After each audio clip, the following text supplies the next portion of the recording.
Realidades de un país cambiante. En compañía. Hoy es 9 de agosto, Día Internacional de los Pueblos Indígenas, y me llamó mucho la atención una publicación, un tuit del Banco Mundial en su edición de América Latina. El 49% de la población indígena de América Latina ha migrado a las ciudades. Por otra parte, el Nacional ha publicado un artículo en el cual da cuenta de que la desnutrición se ha hecho evidente entre las comunidades desde hace por lo menos 3 años, cuando hizo eclosión la crisis humanitaria. Activistas y organizaciones llaman la atención sobre las violaciones del derecho a contar con derechos básicos, con servicios básicos, y acerca de cómo el gobierno ha hecho uso de su poder de coacción a través de los programas sociales. Para conversar acerca de la situación que viven hoy día las distintas comunidades indígenas de nuestro país, tenemos en la línea telefónica a Aimé Tilet. Él es antropólogo, miembro del Grupo de Estudios Antropológicos de la Universidad Central de Venezuela y del Grupo de Trabajo Socioambiental de la Amazonía Guataniba, coeditor del libro Salud Indígena en Venezuela. Aimé, buenas tardes, ¿cómo está? Hola Vladimir, buenas tardes. Muchísimas gracias por estos minutos para hablar de este tema tan importante. Justo comentábamos estas cifras que publica el Banco Mundial, que dan cuenta de que el 50% de las poblaciones indígenas pues, se han desplazado desde sus sitios de origen hacia las ciudades. Y eso creo que no está divorciado de la realidad venezolana, ¿no? No, para nada. De hecho, las cifras en el caso venezolano son aún mayores.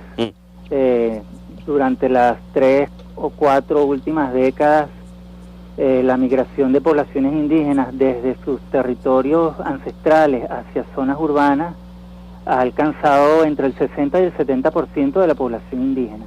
Es decir, que la mayor parte de los indígenas en la actualidad viven en zonas urbanas y no en sus comunidades, digamos, en sus territorios tradicionales. Por supuesto, cuando estas poblaciones se ven obligadas a migrar o a desplazarse hacia zonas urbanas, en estas zonas urbanas esas comunidades se ubican en espacios marginales, en las periferias de las ciudades, y pasan a engrosar las filas de los sectores más pobres de las ciudades. Entonces, claro, de alguna manera reproducen la situación de carencia o de malas condiciones de vida que tenían, las reproducen en las periferias de las ciudades y muchas veces incluso las empeoran. Sí, precisamente eso, Aimé, lo que ha sucedido, por ejemplo, con el éxodo campesino hacia las ciudades como Caracas, como Maracay, como Valencia, Maracaibo, es lo mismo que pasa con las comunidades indígenas, es decir, van en busca de mejoras, pero al final llegan a una situación que es en muchos casos peor.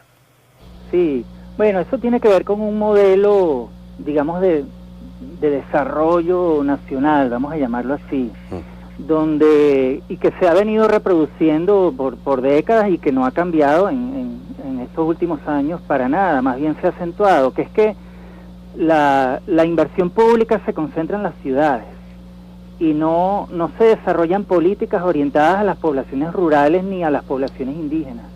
Entonces, bueno, estas comunidades terminan obligadas a migrar para precisamente buscar oportunidades, bien sea de educación para sus hijos, para tener acceso a la educación o para tener acceso a servicios de salud. Y bueno, últimamente lo que estamos viendo es que buena parte de estas comunidades están pasando por situaciones de hambre extrema. Sí, entonces, así es. Estas comunidades indígenas se están viendo obligadas a desplazarse en busca de acceso a comida. Y lo que vemos, por ejemplo, en el caso de los guaraos y de los yucpa y de otros pueblos indígenas, es que se están moviendo fuera del país, buscando ayuda. Estamos conversando con Aimé Tilet, antropólogo, miembro del Grupo de Estudios Antropológicos de la UCB, hoy que se está celebrando el Día Internacional de los Pueblos Indígenas, hablando un poco de la situación en la cual se encuentran pues las distintas etnias en nuestro país. Si tuvieras que hacer un resumen, Aimé, y sé que te pongo en una tarea difícil, ¿cuáles son los principales problemas a los cuales se están enfrentando las comunidades indígenas en sus distintos pueblos? Bueno, a mi juicio, claro, hay una acumulación de problemas muy grande, ¿no? Y son problemas de larga data, son problemas históricos. Pero actualmente, en la actual coyuntura que estamos viviendo, en medio de esta emergencia humanitaria que estamos viviendo, el tema de la salud y de la alimentación son los más graves. Y estamos viendo, por supuesto, los pueblos indígenas son uno de los sectores más históricamente más marginados y desatendidos por el Estado en materia de salud, de educación, de servicios públicos en general.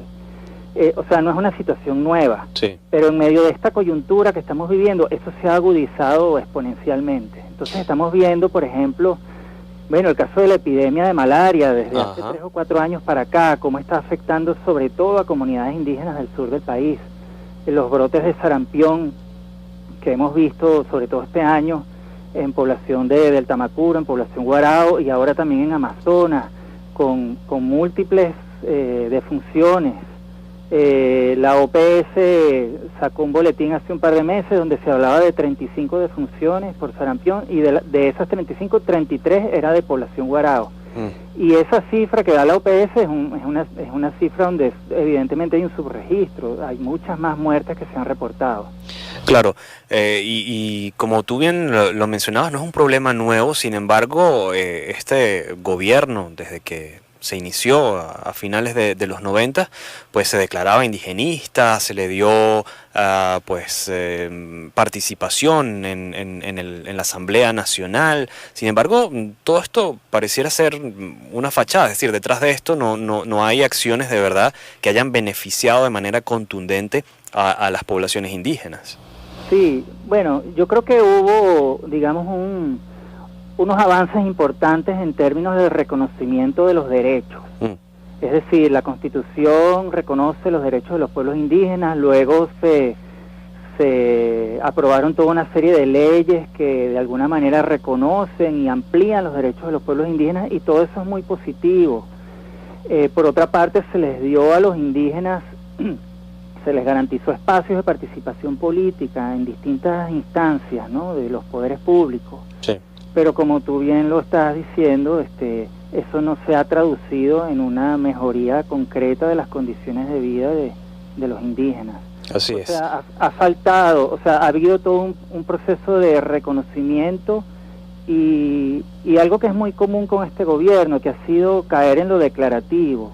O sea, yo te reconozco tus derechos, tú tienes derecho a una cantidad de cosas, pero no te doy las condiciones materiales para que tú puedas gozar, disfrutar realmente de ese derecho.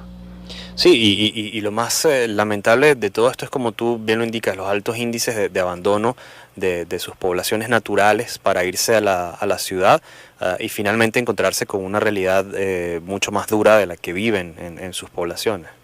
Sí, pero también aquellas comunidades que se han mantenido en sus territorios de origen viven una situación de abandono absoluto. Sí. Y en territorios como los estados Bolívar y Amazonas vemos, por ejemplo, que el auge de la minería ilegal está teniendo unos tremendos impactos en muchas sí, eso es comunidades cierto, indígenas que todavía se mantienen en sus territorios tradicionales.